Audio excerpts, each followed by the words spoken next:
Another South African legend has gone. A quiet, unassuming man who has left South Africans with a legacy. Today, I have been given the opportunity to speak of the values and characteristics of Kathrada. Born in 1929, two factors mark his life and his passing, as they did for Nelson Mandela. He was ANC through and through, and he was a non-racialist. Kathrada was arrested in 1963 and sentenced a year later, along with Nelson Mandela and other ANC leaders, to life imprisonment. He was 34. After 1994, he was Mandela's political advisor in South Africa's first democratic parliament. Who was Kathrada? He was a leader, icon, stalwart, friend, freedom fighter, and best of all, a close relative. He was a principally centered human being, one who has identified, established, adopted, and entrenched basic yet universal principles to form the very existence and core of his life. Here are some of the very elementary principles instilled by Kathrada, lovingly known as Uncle Kathy.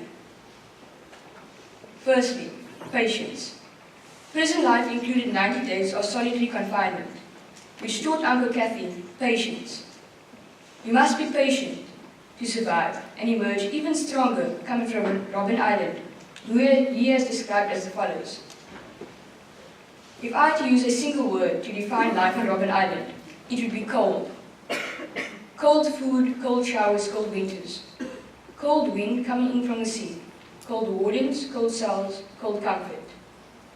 It was as if the cold had somehow permeated our very bones and we never quite managed to thaw it out again. Secondly, righteousness and justice. If one reads Kathrada's narrative, you will discover this man's continuous quest and unwavering pursuit of wanting to be fair, righteous, and most importantly, just, even in the face of going against his own. This principle became the hallmark of that which he uttered, acted upon, and stood for in his life and even in death. This quest for justice and righteousness has seen Uncle Kathy speak out openly, even against his own president, to step down, in the face of the constitutional ruling, in his open letter to President Zuma. Here once again, Kathrada voices his scorn of injustice by stating, to paraphrase the famous MK slogan of the time, there comes a time in the life of every nation when it must choose to submit or fight. Today, I appeal to you, President Zuma, to submit to the will of the people and resign. Number 3, determination. My dear friends, don't ever fail to remember that the South Africa winner today was not the South Africa in apartheid. I would not have been able to attend the school, let alone deliver a speech. We are where we are today, free citizens, because of the sheer determination of the likes of Walter Sisulu, Governor Mbeki, Steve Biko, Kathrada, and many more. Number 4, forgiveness. His famous quote on forgiving and forgetting reads as follows. Hatred, revenge, bitterness. These are negative emotions. The person harboring those emotions suffer more. One of Uncle Kathy's favorite quotes by Benjamin Franklin was, the best thing to give an enemy is forgiveness. This principle he lived by notwithstanding that which life offered him. I recall a family visit to Robben Island in 2011. This was the place he was held a prisoner. This was the place of cold wardens and cold comfort. Surely conventional wisdom would dictate that one would come to hate and despise this place. Its wardens and everything it stood for. Not Kathrada. On our visit, I recall there was a point with age he was battling to climb a few stairs.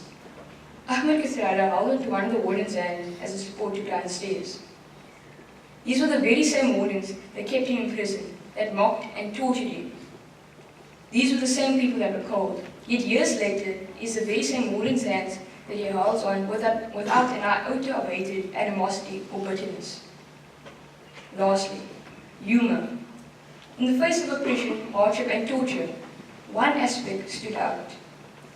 Uncle Kathy would find humor, invariably, of the circumstances he found himself in. During a family visit to Robben Island, my dad asked Uncle Kathy, what was the most difficult time of your life? He responded, when I was detained by the police for a period of 90 days in solitary confinement. During his time in solitary confinement, he was not given anything to read. He could not interact with anyone except the warden that came to deliver his food. Surely being in solitary confinement for 90 days would drive anyone crazy, replied my dad, to which Uncle Kathy responded, who said we're not crazy. Similar to Uncle Kathy's characteristics, here at Wynberg, our mission statement includes the following: that we promote a sense of service to all the community and awareness and sensitivity to today's society. At the end of our school career, we will be equipped with the necessary mannerisms to take our place in society with pride. We are encouraged to aim high, be the best versions of ourselves, whilst maintaining a superamorous attitude.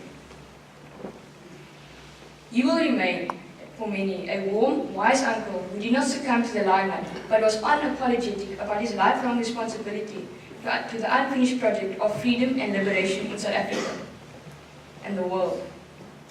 And never ever afraid of asking the difficult questions or stating the truth as he saw it. Amakashwe Malume. Rest in peace, uncle. You are dearly loved. Thank you.